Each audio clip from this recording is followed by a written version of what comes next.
ओह, मेरी बेटी तो शर्माना भी सीख गई है। लगता है इसकी शादी फौरन करनी पड़ेगी। सर अगर आप कहें तो मैं भी ऐसे शर्माना सीख लूं, मेरी भी शादी करवा दीजिए।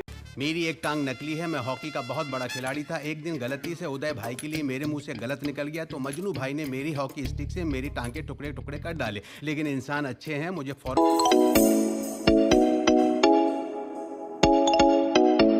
दोस्तों, मैं Raman Malhotra, astrologer and gemstone expert.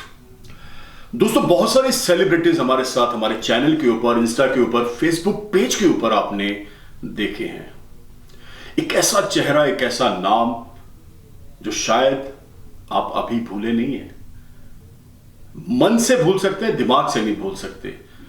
वो क्या चेहरा है, वो क्या नाम है, एकदम से तो मैं कैमरा उधर नहीं बोलूंगा इनको करो, क्योंकि 2 मिनट आपको भी थोड़ी सी क्यूरियोसिटी लेवल आपका हाई होना चाहिए, तभी पता लगेगा। तो दोस्तों, बहुत पुरानी बात है, मैंने सर को बोला था कि एक बाइट दीजिए, तो मैं हैरान हूं, वो बाइट ने बहुत जबरदस्त उछाल लिया, बूस्ट लिया, और बहुत सारे हमारे साथ नए सब्सक्राइबर, व्यूअर्स जुड़े। अब उसी सिलसिले को आगे लेके चलते हुए बॉम्बे में बैठे हैं, जाहिर सी बात है उनसे ना मिलेंगे तो गड़बड़ हो जाएगी। तो मैं ये गड़बड़ बिल्कुल नहीं करना चाहता। मैं चाहता हूं कि ये गड़बड़ घोटाला ना बन जाए। तो आइए, मैं मिलवा रहा हूं आपको बहुत ही चर्चित चेहरे के साथ। आपने जब इनका डायलेक्ट सुनेंगे तो आप हैरान हो जाएंगे। मैं बोलूंगा, रिक्वेस्ट जरूर करूंगा। तो मिलते हैं मुश्ताक सर के साथ। नमस्कार दोस्तों, बड़ी खुशी है मुझे इस वक्त मैं रमन मल्होत्रा साहब के साथ बैठा हुआ हूँ और ये चैट चल रही है इनके साथ। इसके पहले भी मैं काम कर चुका हूँ, हम लोगों का आपस में एक बहुत अच्छा इंटरव्यू ऑलरेडी हो चुका है। मुझे बड़ी खुशी है आज इनके साथ बैठ कर के बात करने में। एंड जिस तरह से इन्होंने मेरी तारीफ़ की है, इसके लिए इनका बहुत बहुत शुक्रिया। और ये बहुत बड़ी हस्ती है, एक बहुत बड़ा चैनल इनके साथ जुड़ा हुआ है और काफ़ी व्यूवर्स हैं इनके। और मैं ये दुआ करूंगा और कामना करूंगा कि इनके जो व्यूवरशिप है और ज़्यादा बढ़े और बढ़े और बढ़े और बढ़े, और उसमें हमको भी काम मिलता रहे। तो ये एक थोड़ा सा लालच हम सबको एज एन आर्टिस्ट भी रहता है। और जैसा कि आप जानते हैं मेरे दोस्तों, आपने मुझे बहुत सारी फिल्मों में देखा होगा और मेरे काम को आपने सराहा है, उसके लिए बहुत बहुत शुक्रिया। सब व्यूवर्स को मैं बहुत बहुत धन्यवाद देना चाहूँगा। और आज की ये मुलाकात एक यादगार मुलाकात रहेगी। तो रमन जी के लिए मेरा बहुत बहुत धन्यवाद। उन्होंने मुझे आज यहाँ पे इनवाइट किया है और आप लोगों से मिलवा रहे हैं, उसके लिए मेरा बहुत बहुत नहीं, thank you very much sir. लेकिन अभी क्या है, जैसे आप फ्रंट ऑफ द आप इनसाइड कैमरे बैठे हुए हैं बैक पे, तो मैं आपको एक और चीज बता दूं कि पहली बात तो मेरे को ये शब्द बड़े छोटे लग रहे हैं इनके लिए बोलने के लिए कि मैं इनसे मिलवा रहा हूं, क्योंकि ये इन्होंने उन लेजेंडरी बंदों के साथ काम करा हुआ है जिनको मिलना हमारा सपना है। और एक चीज और मैं आपको क्लियर कर दूं, थिएटर के साथ सर जुड़े हुए हैं। सर, थिएटर के बारे में एक दो चीजें हमारे दर्शक जरूर जानना चाहेंगे कि आपने कौन से ईयर में थिएटर शुरू करा और वो थिएटर के बाद आपको सडनली पिक्चर्स मिल गई, या कैसे हुआ ये सारी चीजें? रमन जी, मैंने एक्चुअली ना थिएटर शुरू किया था 1976 में। 1976 में मैंने थिएटर शुरू किया और ये मानिए कि कम से कम मैं 81 तक, 81 से भी ज़्यादा, बल्कि ज़्यादा, मैं 10 साल बल्कि 86, 87 तक मैंने थिएटर किया। और ये थिएटर था IPTA, Indian People's Theatre Association, भारतीय जन नाट्य संघ, जिसमें बहुत बड़े बड़े कलाकार थे। कलाकार लाइक बलराज साहनी, मनमोहन कृष्ण, उत्पल दत्त, शबाना आजमी, फारूक शेख, भरत कपूर, आज की अगर डेट में हम देखा जाए तो अंजन श्रीवास्तव, सुधीर पांडे, और बहुत सारे ऐसे ऐसे कलाकार और डायरेक्टर्स भी, मतलब बहुत अच्छे अच्छे बड़े बड़े, MS सत्यु जिन्होंने गर्म हवा बनाई थी, रमेश तलवार जिन्होंने बड़ी बड़ी फिल्में बनाई हैं संजय दत्त को लेकर के और दिलीप साहब को लेकर के फिल्में बनाई हैं। वो नाटक भी किया करते थे। आर्टिस्ट थिएटर सामने, पब्लिक के सामने परफॉर्म करता है, उसके लिए थिएटर कैमरे के सामने परफॉर्म करना बहुत आसान हो जाता है। वो 2 घंटे थिएटर में बोलता है। यहाँ पर तो आपको बहुत सहूलियत, बहुत सारी फैसिलिटीज़ मिलती हैं जब आप कैमरे के सामने होते हो। तो किसी भी वक्त अगर आप डायलॉग बोल गए तो कट हो जाता है, या कोई और गलती होगी तो कट हो जाता है, आपको दोबारा मौका मिलता है। लेकिन जब आप थिएटर में जाते हैं बिल्कुल, तो आपके पास कोई वक्त नहीं रहता, कोई मौका नहीं रहता। You have to perform. नाम, कब्जा, स्वयं, और अर्थ, सारांश, ये सारी फिल्में बहुत ज़बरदस्त हिट हुई थी भट्ट साहब की। उस वक्त भट्ट साहब को मैंने ज्वाइन किया and I was so lucky, क्योंकि that time every actors wanted to work with Mahesh Bhatt. मतलब उनको ये चाहता था कि यार ये भट्ट साहब मिल जाए, कोई ऐसी फिल्म मिल जाए भट्ट साहब के साथ। तो हर एक्टर चाहता था, चाहे वो करेक्टर एक्टर हो या वो। बट ये सबसे अच्छी बात ये थी कि भट्ट साहब में एक कमाल का गुण था, he is a very good observer.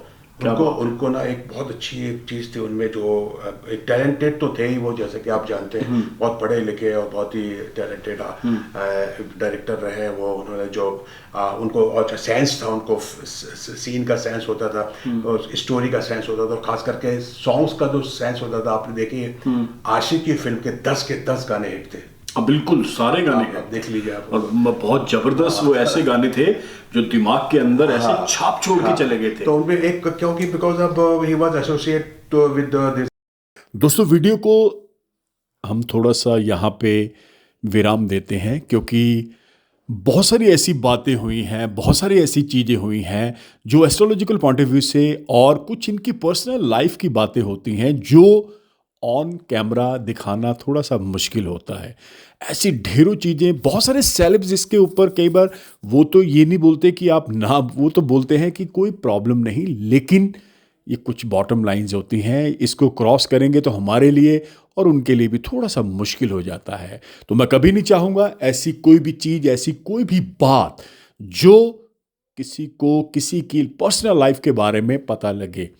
बाकी बहुत सारी बातें हुई हैं, बहुत सारी बॉलीवुड के किस्से, बहुत सारी ऐसी चीज़ें जो फिल्म लाइन, थिएटर लाइन, और बहुत सारी ऐसी चीज़ें जो इनकी लाइफ के अंदर हुई हैं। वो सारी चीज़ें इस वीडियो के अंदर आप देख रहे हैं, सुन रहे हैं और इंजॉय कर रहे हैं। ऐसी और ढेरों चीज़ें आती रहेंगी। आइए चलते हैं। कहीं ना कहीं आप पैनिक, घबराहट में हैं, जब वो आपको कंफर्टेबली नहीं, कोई बात नहीं, ऐसा क्या चीज है? क्योंकि महानायक के बारे में लोगों के मन के अंदर बहुत लाखों करोड़ों सवाल हैं। जो स्ट्रगलर हैं, जब हमारे जो चैनल के साथ जुड़े हुए हैं, वो भी ये चीज जानना चाहते हैं, क्योंकि आपने उनको बहुत करीब से सुना है, बहुत करीब से देखा है। तो 2 लाइनें आप उनके बारे में भी हमें मैं आपको बताऊं, बहुत अच्छा सवाल आपने किया है, और एक ऐसा छोटा सा इंसिडेंट बहुत ही कम शब्दों में मैं आपसे बयां कर रहा हूँ। कमाल का इंसिडेंट है। एक फिल्म में मेरे को छोटा सा रोल दिया गया, जब मेरे पास ज़्यादा काम नहीं था, तो मैंने रिक्वेस्ट की थी टीनू आनंद साहब से, एक दोस्त के थ्रू, कि यार मेरे को कुछ करवा दे यार टीनू साहब से। तो जब हम टीनू साहब से मिलने गए, तो उस वक्त एक सेट लगा हुआ था मोहन स्टूडियो में, समझे। तो टीनू साहब ने बोला यार रोल तो ऐसा कुछ नहीं है, एक छोटा सा रोल है, अमिताभ बच्चन के साथ है, वो ये कर पाएगा क्या? बोले सर आप दीजिए ना, कर लेंगे। तो टीनू साहब को ये नहीं मालूम था कि मैं थिएटर्स का हूँ, समझे। अच्छा, मैं ज़्यादा अपने तरफ से, मैं इस मामले में बहुत ज़्यादा ओपन अप नहीं था, मतलब मैं थोड़ा सा इंट्रोवर्ट होता था, ज़्यादा अपने को बताना नहीं कि मैं ये कर सकता हूँ, हो सकता, तो मैं चुप, सर मैं कर लूँगा, देख ले लाले, अगर तू नहीं गया तो फिर तो मेरे को नहीं सर प्लीज़ दीजिए। तो वो आदमी उसके दोस्त के कहने पर उन्होंने वो जो रोल मुझे दे दिया। ये रोल था रामदीन का, जिसके बीवी के बच्चा हो रहा है, जहाँ अमिताभ बच्चन साहब आते हैं और वहाँ बोलते हैं हेलो भाई क्या हो गया, मैं आ गया, आप बताओ। तो औरतें बोलती है तू अंदर जाके क्या करेगा, ये तेरा काम नहीं है। तो रामदीन को समझा, वो बेचारा घबरा है, तो उसकी बीवी को पहला बच्चा हो रहा है। इस तरह का सीन था सर।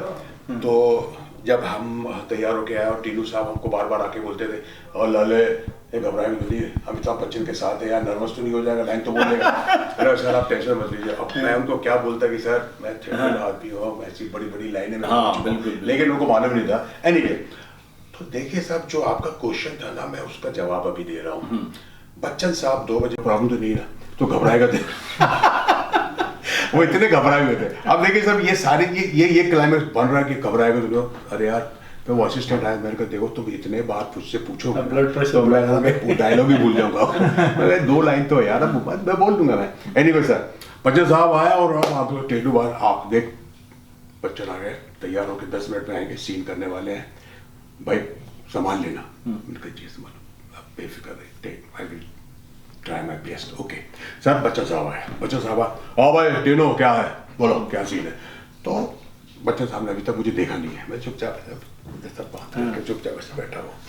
तो टीनू साहब समझाया कैसा ऐसा आप जहाँ आते हैं, और एक रामदीन करेक्टर है, उसके घर में बच्चा होने वाला, आप जाते हैं तो औरतें सब वहाँ पर इकट्ठे हुई हैं, आप जाते हैं तो अंदर जाने लगते हैं, औरतें तुमको रोकती हैं, और औरतें आपको रोकती हैं और कहती हैं कि भाई अभी कहाँ, यहाँ अंदर क्या जा रहा, क्या करोगे तुम, रामदीन को समझाओ, यहाँ क्या औरतों में घुस रहे हो।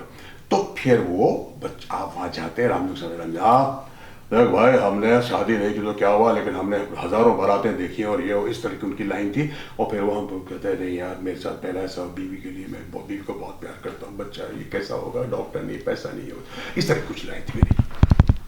अब ये हो गया। अब बच्चन साहब बोलते हैं, who is doing this role? Ramdeen. अच्छा, तो बोले भाई बुलाओ उसको, गुस्ताव को बुलाओ। तो सब मैं उधर से निकल के आया तो बच्चन साहब ने ऐसे देखो,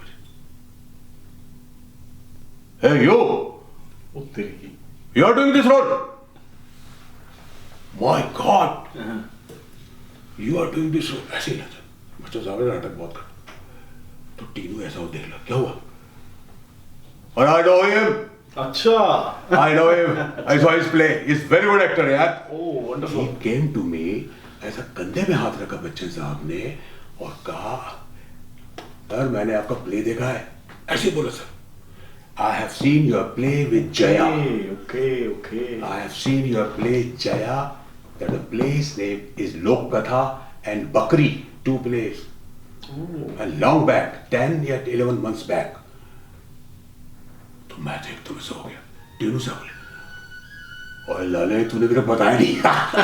क्या जो इंसिडेंट शेयर कर रहा है, ये चीजें बहुत अंदर की है, मैं आपको बता दूं। राइट। ठीक है, ये बहुत अंदर की चीजें होती हैं, ये तभी शेयर की जाती हैं जब बोलने वाला और सुनने वाला दोनों उस चीज को प्यार करते हैं। तो मैं आपकी जानकारी के लिए बता दूं, अब ज्यादा टाइम हम इधर उधर नहीं करेंगे क्योंकि कॉफी आ चुकी है और कॉफी एंजॉय भी करना है और सर को एक कहीं शूट के लिए निकलना है, बहुत जरूरी है, वहां जाना है इन्होंने। तो मैं नहीं चाहूंगा कि ज़्यादा इनका भी समय लिया जाए क्योंकि बहुत बिजी हैं। और मैं एक और चीज़ बता दूं, 16-17 साल के अंदर इनकी उम्र है, ज़्यादा नहीं है। ये भी खास मैं चीज़ साथ में क्लियर कर रहा हूँ। 17 को, ये जो 17 बोल रहे हैं उसको थोड़ा इधर उधर कर। हाँ नहीं, कुछ नहीं करना उसमें। 17 में आप एक उड़ा दो, 6 और 7 रह जाएगा। ठीक है, मेरे को बेशक आप 50 बोल दो, कोई दिक्कत नहीं है, लेकिन ये मैं अभी हैरान हूँ क्योंकि बिल्कुल ऐसे शरीर इन्होंने तराश के अपना रखा हुआ है और ये बहुत सारे अभी इन्होंने बहुत ऐसे प्रोजेक्ट, बहुत सारी चीजें और भी करनी है। तो दोस्तों, मैं उम्मीद करता हूं ऐसे बहुत सारे ढेरों सेलेब्स आगे भी हमारे इस चैनल के ऊपर, इंस्टा के ऊपर, फेसबुक पेज के ऊपर आते रहेंगे।